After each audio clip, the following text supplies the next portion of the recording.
Yeah, we are running. So today we are together with Lucy AitkenRead one more time. Last time you were in a yurt and now you move places. Let's start there, but keep it short. What happened? Or keep it Well, long. I'll keep it long. Yeah. keep it Hi, good to long. see you again. Yeah. Mhm. Well, it's not a really long story. It's just us being responsive to our family's needs. We were starting to feel a little bit isolated in the yurts. It's one thing be living rurally and going to the local village school, but living rurally and unschooling was just quite an isolating combination. And we're so dedicated to our kids' social needs that we were just doing loads of driving Yeah. and planning and organizing, and we just wondered what it would be like to take a break in a little town. And I think that actually came first. We decided to take a little break in a little town just for something different, and just immediately loved it. And we were immediately like it revealed how isolated we had been feeling, living so rurally, without a ton of people around us. So yeah, then we began wondering about how we could be a bit more connected to town life. And then we got locked down Oh, yeah. in the town, and that just gave us more chance to love it. So yeah, now we don't really know what we're doing, though. I'm sure you can Oh, tiny we bit can relate. empathize. Yeah. Yeah, we still have the land. It's had renters in it, and it's been very mutual. Like, our friends have been renting it and getting to experience yurt life while we've lived in town. They've come out now, and it's summer, and we've just been playing in the yurts, planting potatoes, and still also being in town. And we don't know what the future is, but we're okay with that. We'll figure it out. Yeah. Yeah, and there's a time and place for everything. We can also feel ourselves, our traveling life is slowing down as the kids grow older because they get more social needs outside the circle of the family. Yeah. Um, and it leads me to a subject I would like to go into depth with these two wonderful women around me right now, which is the sometimes when we have talked on our podcast with people about unschooling, we have talked about that it heals past traumas to go through this process of deschooling as a parent. And I'm pondering about what is it in the process of deschooling or being an unschooling parent that might do that. And then on the other hand, I'm also wondering if it's just being a parent that does it. And that the last thing I will throw up in the air before hearing you two is healing work sometimes feels like there should be something wrong with me. What if I just wanted to become better without feeling that I was necessarily broken? I am probably broken on some levels. I'm not saying I'm not, but yet this is the subject I was considering.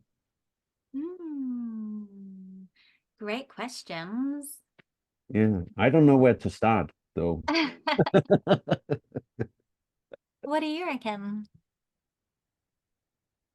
So I think I also have a problem with this idea that the that the unschooling process and deschooling process is a healing process, because I would have to identify with having wounds. And it leads me back to one of my first problems I had with being an unschooler, which was the whole deschooling thing that everyone was talking about, that it was all about me unschooling. And I've come around a little bit. I can see how it's a very important process that I get uninstalled a lot of very firmly installed things in my worldview and psyche and understanding. But if it is becoming a healing process as well, I think it's very parent-centered point of view. And of course, could be healing elements that you get to work with, maybe elements or little things that broke. But for me, being an unschooling mom is about my children and their life and their future and the life I want to live right here and now as a mom. So we didn't coordinate this. No. I love it. It's nice and raw. I mean, it's already extremely controversial. I'm into it. It's not that we disagree as such. It's just that I sort of have a problem with it because it becomes, we can have a conversation about what it could heal and how it can be a healing process, of course. But I think it could be a very parent-centered point of view. So interesting to me, because as you speak, I realize that I really think differently to you, and I do think it is mostly a parent thing, because I think the kids are absolutely fine, and the kids don't need very much. They just need to be able to get along with their lovely lives and be who they are, and everything will actually work out really well in their favor. But in order to give the infrastructure for them to bloom, the parents need to be okay.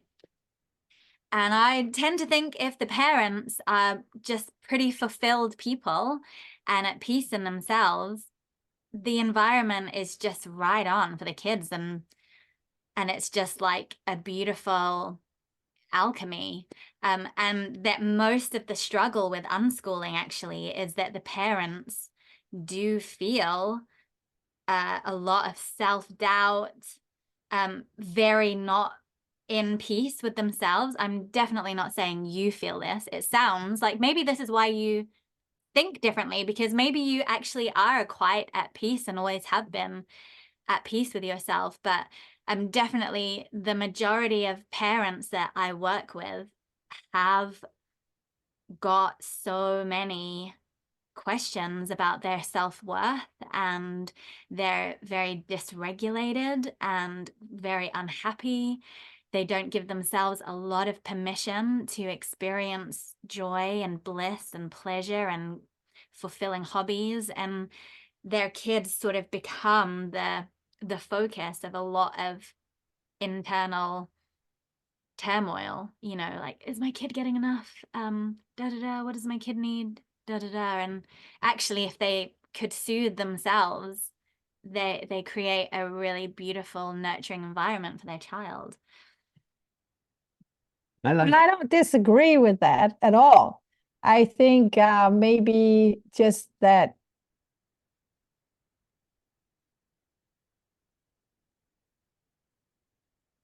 I don't know how to exactly describe it, but I think the topic of unschooling as a healing process for the parents could potentially become,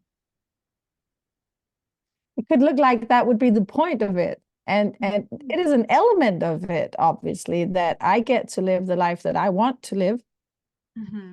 Because I do, as a mom, want to be around my children. I think they need it and I need it. I put them in this world and I have needs that need to be fulfilled as a mother, and it's okay. Mm-hmm. And one of the things I need is to not send them off to strangers and hope for the best. Mm-hmm. So it is about me and it's about them. And sometimes I just find, and maybe I'm just a little bit allergic to some discourses, but I find that if we talk about motherhood as a healing process, it becomes too much about me, because it is about both. And maybe you're also right that we are many years into the process and it's not really a thing anymore to worry too much or panic or not take the time for myself, or so maybe I'm just a little bit too far out. Yeah, you're just like, everything's fine. Let's just stop talking about healing. Come on, it's so boring. No, healing is not boring. But what for me, the what is difficult to divert and say, is it from this? Is it from this? Is where I am in my life today. I'm 49. My youngest is 12, my oldest is 24. I feel damn fine. I mean, I feel good. I can be shaken by stuff in life, but I'm like finally thinking that, okay, all this shit, all this insecurity I had, yada, yada, all those things I can see, Yeah. they are disappearing now. Yeah. And what is, and being a stay-at-home dad with my kids for the last 5 years, I've had more time and a less stressed life, of course, which might be what have given the time to loosen the shoulders in different spots. Mm. But I can be in doubt of if it is just being a parent or the whole question, everything that I, on some ways, always have had. But at the same time, the unschooling philosophy has brought even closer to me. Yeah. And the reason, and kids are mirrors, but sometimes when I look at my children, I'm like, ooh, I'm jealous. I would have liked to be so in zen with myself in that age. I don't know if you know that feeling. Totally. Yeah. And maybe there's course isn't a direct answer. Oh, it's being a dad for many, many years, or it's being an unschooled dad because Maybe it's both. yeah. Yeah.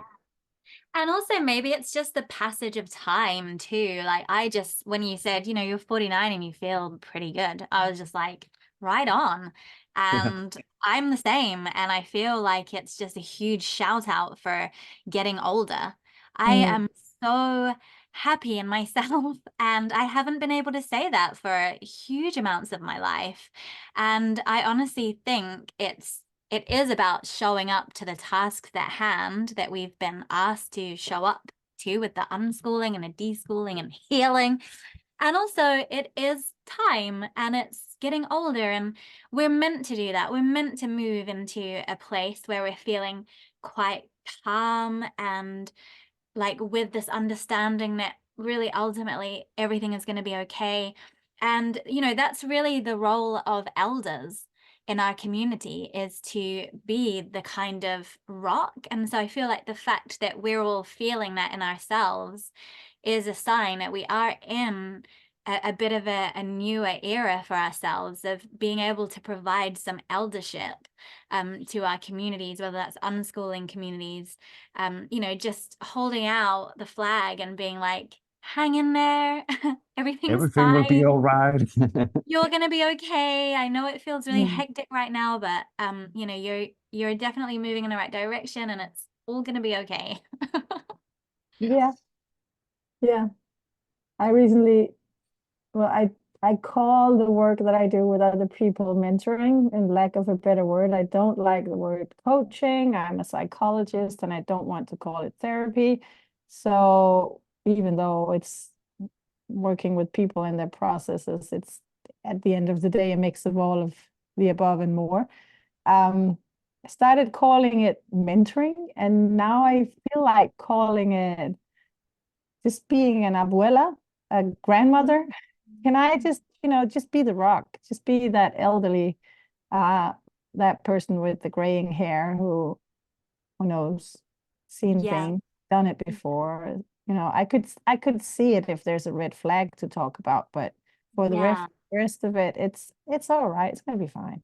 Yeah. And it's a nice place to arrive at, a nice point to arrive at in life. I'm starting to write books and I'm starting to feel wise in a way I have never had the confidence to feel before.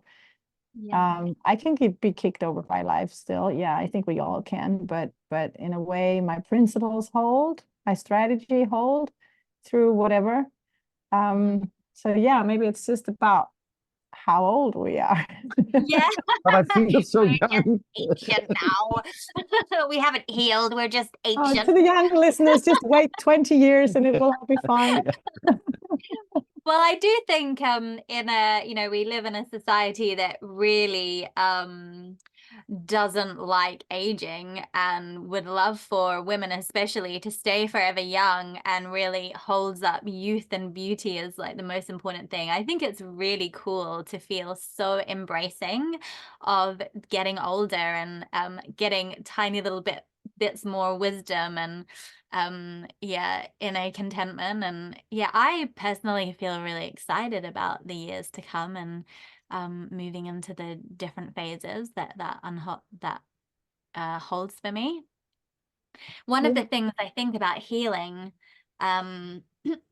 is I've tried to more think of it about remembering. So it's like less fixing with the implication that we're broken and more trying to just remember who we are and remember who we are before all the layers of powerarchies came. And by powerarchy, I mean colonization and patriarchy and supremacy and capitalism, all of the systems and structures that have a hierarchy embedded in them. And I would call school fixated society also one of those layers, one of those intersecting powerarchies. And so, yeah, rather than thinking of it as healing, I'm more trying to just remember who I am underneath all of those layers of myths and standards and kind of norms and behaviors, and collectively remembering who we are prior to all of that as well. It's very complicated, though. A little bit. How do we work with that, do you think? Well, I mean, I like to read about what life was like prior to all of that. This has been my guide for the last 6 months, The Great Cosmic Mother by Monica Sue and Barbara Moore. And it's huge. It took me forever to read it. It's like 9 PhDs in one. It's extremely dense, but it's, you know, just a lot of evidence about what life actually was like, you know, prior to the establishment of all of these systems and infrastructures. So, you know, that I definitely reach out for guides in that kind of way. And yeah, when I'm feeling like a bit of a problem or a bit of a stuckness or some kind of discomfort or pain, I do put that lens on it. Like, what am I telling myself about this? What thoughts here come from a powerarchy? You know, what might I believe about this if it was pre-patriarchal rule? What might I believe about this if I didn't go to school? And sort of ask through those lenses as a kind of inquiry.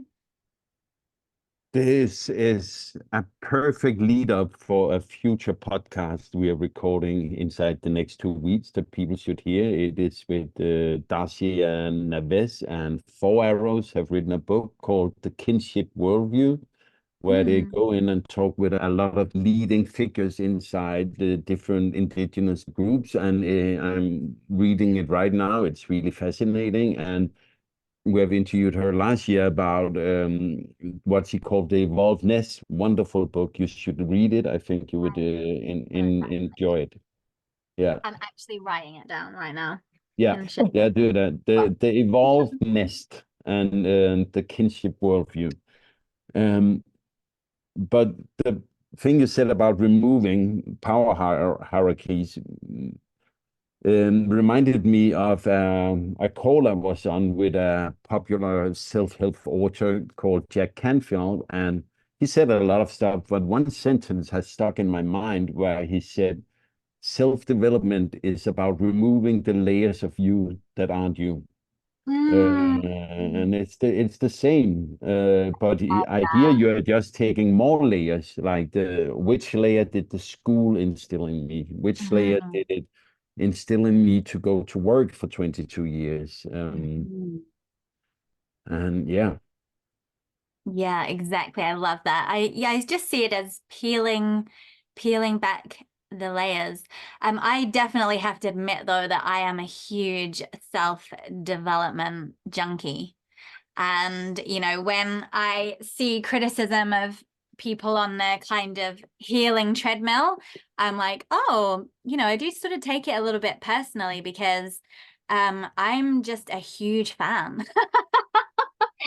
And I think there must be some of us, and it's like almost a personality, that we're just really dedicated to finding like the edge of ourselves and challenging ourselves and seeing what we can make happen, and see like exactly how much of our beliefs we can completely blow up in the air. And you know, that's not to say I'm not quite kind of sensitive to when I'm getting a bit over the top. I don't know if you've seen the meme. I'm going to try and describe it to you, but it's like a heat measurer, and it goes from like green to orange to red, and there's like somebody pointing an arrow, and right at the red, which is like alarmingly too much, it says mental illness, and then at the orange it's like esoteric or like spiritual practice. And I do sort of feel like that I'm totally dedicated to my spiritual practice, but sometimes I'm aware that I can spend too much time in that esoteric, and it feels like my feet are almost like leaving the planet. And me and my friends just sort of like send that to each other every now and then, just being like, you know, check, we're doing spirit and matter here, and working with the intersection of those things.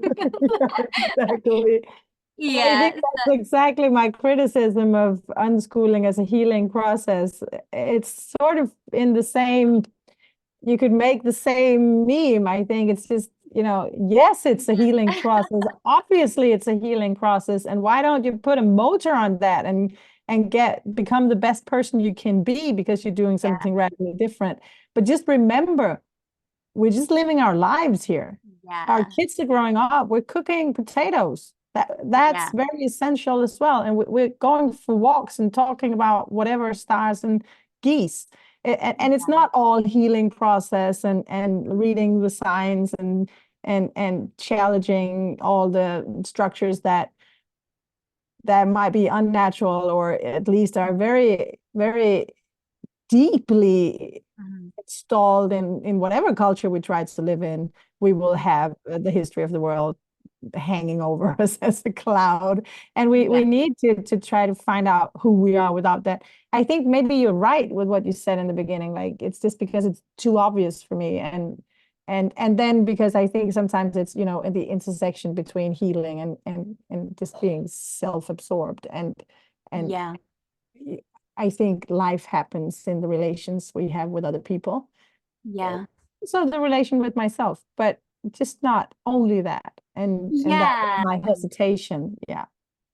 Yeah, I love that totally. And it feels like for you, your spiritual practice is in the doing and the relationships, and that's how you see it. And you know, that's the whole thing. Francis of Assisi, I think that was his buzz. It was like, you know, we don't need all these hours praying.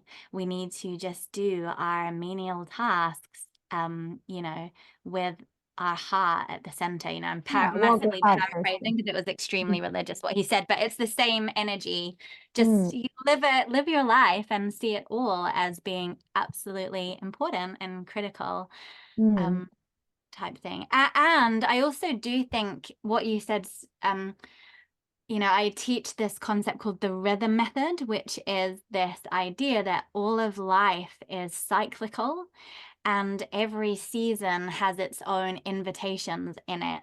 And I feel like healing is deeply cyclical.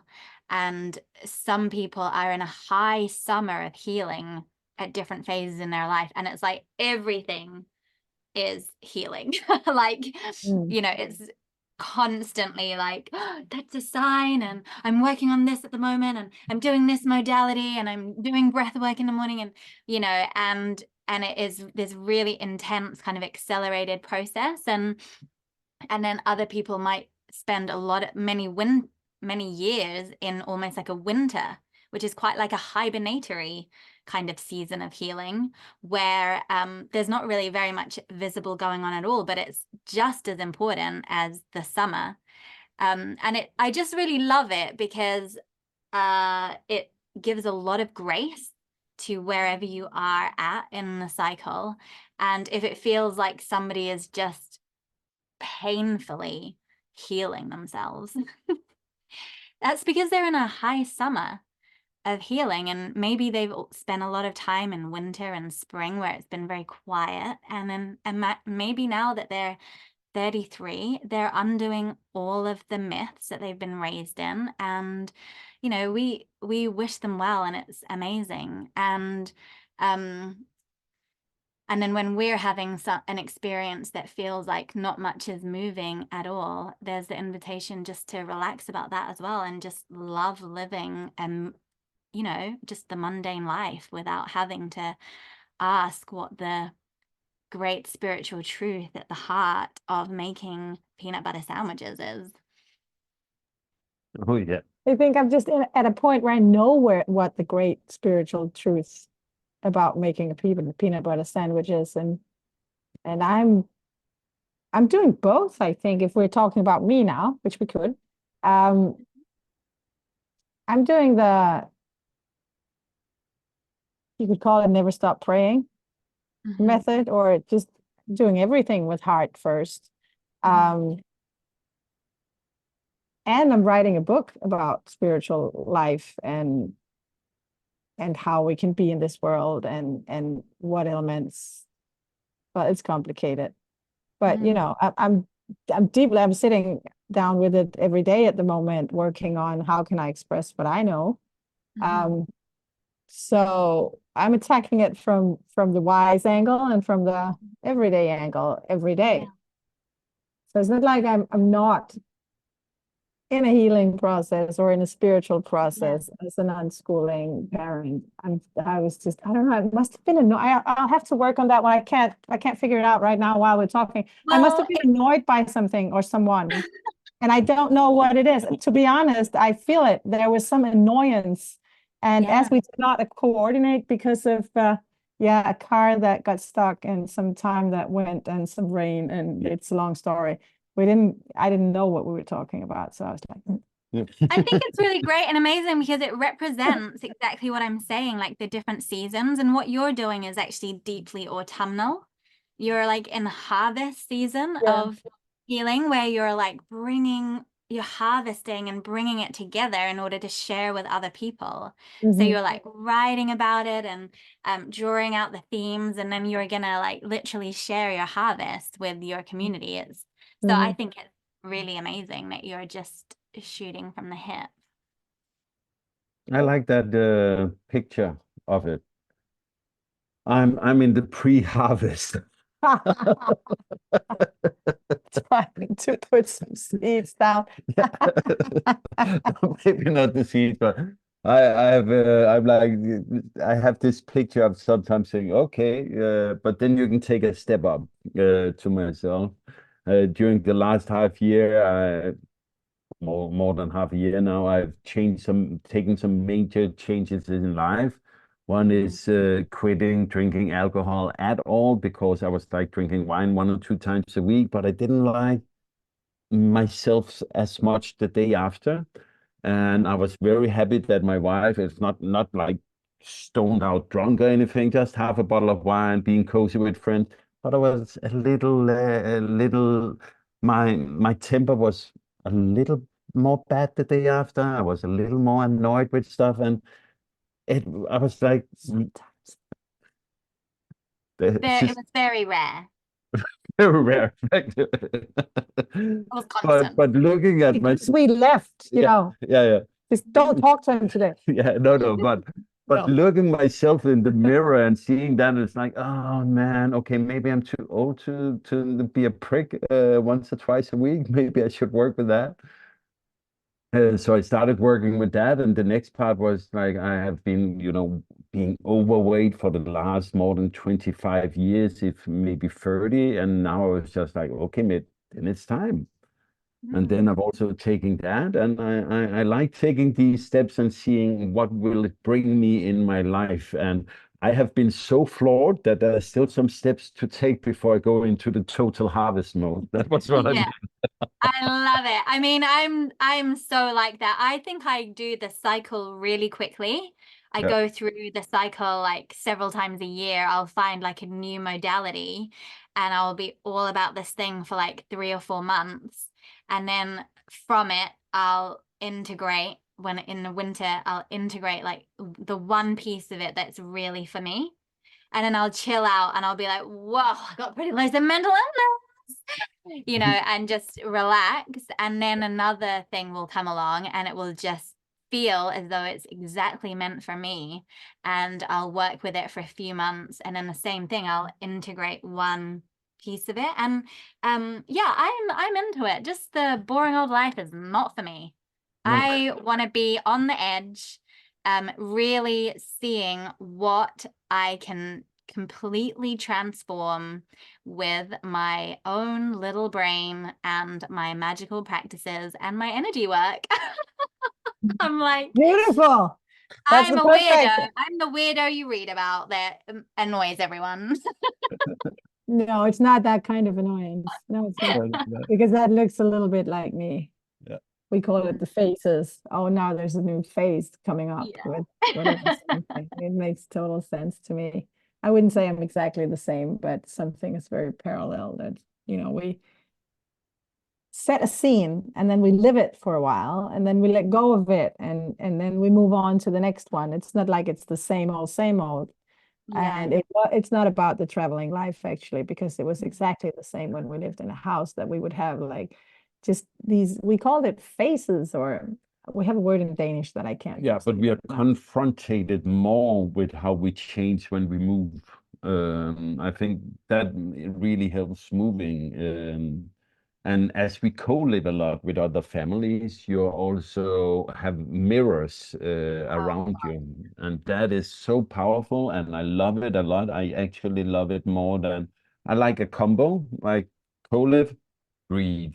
And take it in, think about it, grow, co-live. It's kind of a, yeah, personal development travel. This is a little, It's a little I have the same problem as But- my first hesitation. It's with the word mirror. Yeah. to call my children mirrors. Okay, I will find another word. Maybe some elements, some of their reflections, things. I mean, you can use the picture metaphor in some sort of way, but I feel more like all the people that happen in my life and actually also all the places and situations and animals and waves of the Pacific, all of it is there for a reason, and all of it has a present for me, or some element of inspiration, or some message, or some, they play some role that I'm supposed to learn something or absorb something or realize. And I do know that I am the same. The world doesn't evolve around me. I am sometimes the solution for someone else. Sometimes it's my turn to be the angel, or the critique, or the provocation, or just whatever, the cook of the day. But it's not mirrors. That's what I'm but it's a saying. little quicker to just say mirrors. But then it would be about me, like I'm sending something, but I need to reflect it back, and therefore I learn. But I actually think that whatever enters the stage of my life has its own thing that it brings to me. I'm grateful for that. It's a present, it's a new energy, a new idea, something I didn't have before, and I'm grateful that I now have the opportunity. Sometimes what they bring is a mirror. And sometimes, That's different. You came round just with a tiny bit of a different thing. You came round to the mirror thing, but just not. Yeah, I just had to find out. But it is not that they are mirrors, and actually lots of times they don't. It was just a better version of his mirror. Yeah. I like my version best. I'm right. You know, the autumn phase, and you're not. So I'm right and you're wrong. That's how just buy my book in a few months when it comes out. Buy the book and you'll actually get all the wisdom. You can actually get Yeah. to read it before. I'm so lucky. If you put down the comments. Yeah. But I Yes. think everything, like, and why maybe the word healing is sort of like a little triggering. I still use it, but definitely have been working with different ideas of more like remembering, and it speaks to even learning from the gifts that are around you every day. There's a really big difference between walking around the world like, oh, I'm broken and I need all these modalities to fix me, and I'm just never going to really be fixed, and I'm obsessed with this trauma and that trauma, and I need a fix for this and a fix for that. You know, that kind of broken energy is what imperialist capitalism really thrives on, and because it makes us really amenable to buying things, consuming things to make us feel better, to make us feel worthy, complying with absurd things that corporations and governments want us to do. You know, when we feel really broken and shit, we become very small, and yeah, we become pawns in the powerful's agenda.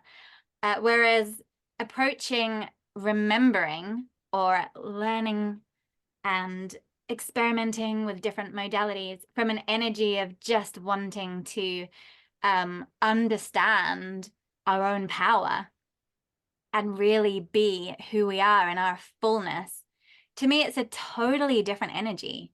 It's like extremely powerful. And I think the reason I can do brave things increasingly is because I'm experimenting with a lot of modalities that other people would say is kind of healing work or fixing work, but it's not fixing to me. It's just allowing me to remember my own power and sovereignty. I totally agree with that one. That's my other thing. I don't know if I was clear about that in the beginning, but my hesitation with the healing focus is exactly that. Oh, so we are broken. So there is something wrong with me. No, there is not something wrong with me. There might be a layer I don't need. I might have needed it before. There might be some structures I haven't seen through yet. There might be a learning journey in front of me, but identifying with I am the problem. There is something wrong with me and I have to fix it. And if you put that on top of a new unschooling parent who just realized they want to unschool their children and they have the epiphany, oh, shoot, this is great. And now I have to heal and I have to speed heal because I'm broken and I might ruin everything by being so broken. That's just not a good energy.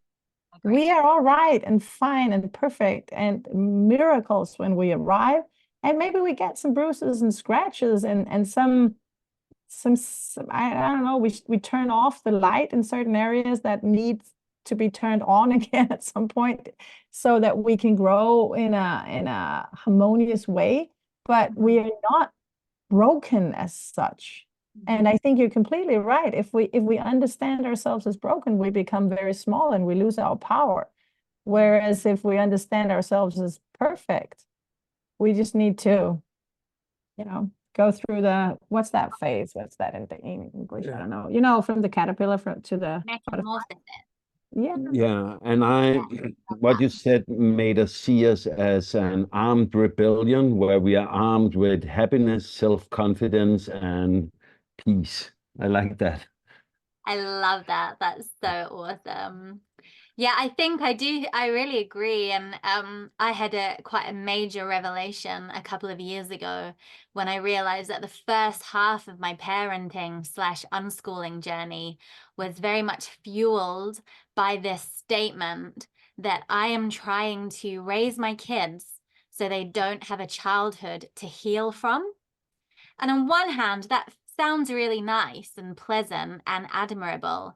And on the other hand, it's quite a big whip to be kind of flailing yourself with, and potentially stopping you from doing the bit that you're really meant to do. If you're trying to do everything and tick every box so they don't have any experiences that they ever need healing from, It's actually impossible for one, but also it's like a huge distraction from you simply being present to them and being the mum that you have been put in their life to be. And I then really moved much more into the energy of, I'm not here to do a whole ancestral cycle disruption. I'm just here to do the bit that is mine to do. I can't possibly heal everything for all future generations that has gone before me. My kids, Ramona and Juno, they're gonna have to do their bit, and I can only do my bit, and then they'll be parents and they'll do their bit, and then their kids will do their bit. And over time, we'll be increasingly evolving or increasingly remembering who we are as kind of blissful, present, peaceful beings. But yeah, it was a really huge moment in my life, and I abandoned all plans to give my kids a childhood that they didn't have to heal from. I think actually there is a great piece of wisdom and understanding that maybe if we try so hard to give our children the perfect childhood, it reminds me of the movie Finding Nemo in English, where the little bluefish, where Nemo's dad says, "I don't want anything to happen to him." And what's her name? Dora. She says, "Why wouldn't you want anything to happen to him? That would be a really boring life." And I like that little conversation. It reminds me of the fact that nothing happens while they are children and they are close to us, and we can help them heal and we can help them go through phases of life that are not easy. Then they will have to experience that for the first time later on in life, and it might be really rocking the boat so much so it falls over. Yeah. And we can't control what happens in their life. We can't control what happens. I mean, we all experienced the lockdown, for example. We had no control over that, and the whole world went crazy. So what we could do was to help our children get through this somewhat traumatic experience. We couldn't prevent it from happening in their lives. And if we start to think that we fail as parents if our children don't have the perfect childhood and are happy every day and have everything, then we will fail. Sure, we'll fail and it will feel like shit. Yeah, exactly. Yeah, it cracks me up when people say about respectful parenting and unschooling something like, you can't, protect them from the real world. They need to experience like the real world eventually, as if, by unschooling them and giving them a lot of opportunity to have a really nice fucking life, we're somehow doing them a disservice. And I'm just like, life is kind of hard, guys. You don't have to make up hard things like school in order for your kids to experience really troubling, painful times. They just are gonna have that. Like my daughter Ramona has broken every single limb in her body, 2 of them twice. She has spent like over a year of her childhood in a cast. And it's painful for a kid to have to experience that, but nothing I could do could have stopped it. Like she had to deal with it. And my youngest daughter cried for 3 months when her best friend, who was a world schooling child, left New Zealand, and she didn't make another friend for a year. There was nothing I could do to protect them from those experiences. That's just being a human, so we can do unschooling with this energy of just them having a great life, but we're not protecting them from anything. Life comes with its own hard troubles, and they will get to experience it. Absolutely. Yeah. Lucy, it is around time to find a way to end this episode. And I think we maybe should end with some book recommendations and then also mentioning where people can get hold of you if they want to work together with you. So let's take the last part first because that is easy, and then maybe a recommendation for a book or two or a step to take along the way of growing as a person. I believe you have some suggestions, I hope. Yeah, I can share with you definitely the modalities that I've been working with over the last year. I'll share my three, and they all have quite a similar sort of energy about them. So the first one is Carolyn Elliott's Existential Kink. I absolutely adored that book. I read it 3 times in 2023. I've become a super fan. And there's a caveat with that. It's extremely triggering. The first time I tried to read it 4 years ago, I thought she was a horrendous person and I couldn't even read a couple of pages. I was like, what is this shit? So a big caveat with that one. But when it comes at the right time in your life, life-changing.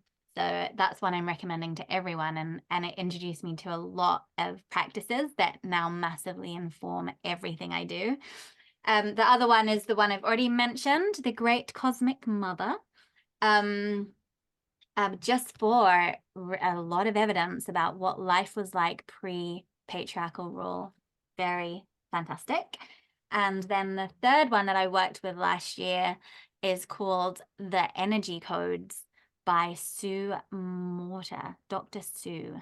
And yeah, I don't know if you know Yeah, I her, know who but she is. Yeah. yeah, I found her very compelling. And you know, a year later, I still do the energy practices that she recommended. So yeah, if you're a glutton for punishing self-development work, those 3 will provide some good stuff. Yeah. And then if people want to get in contact with you, where do they find you? So the best way for sure is Instagram because I'm there every day and I've got 2 accounts. The first one is straight up unschooling and school wounds, and that is Lucy_disco. That's the name of my unschooling course, and we're enrolling that in about a month's time. And then my other Instagram is specifically for home educators who want to create a life for themselves where they have a thriving business. And this has been a big pivot in my work from just straight up unschooling, because just so many people, I mean, it feels like thousands were saying, I want to unschool, but I'm trapped in this horrible situation.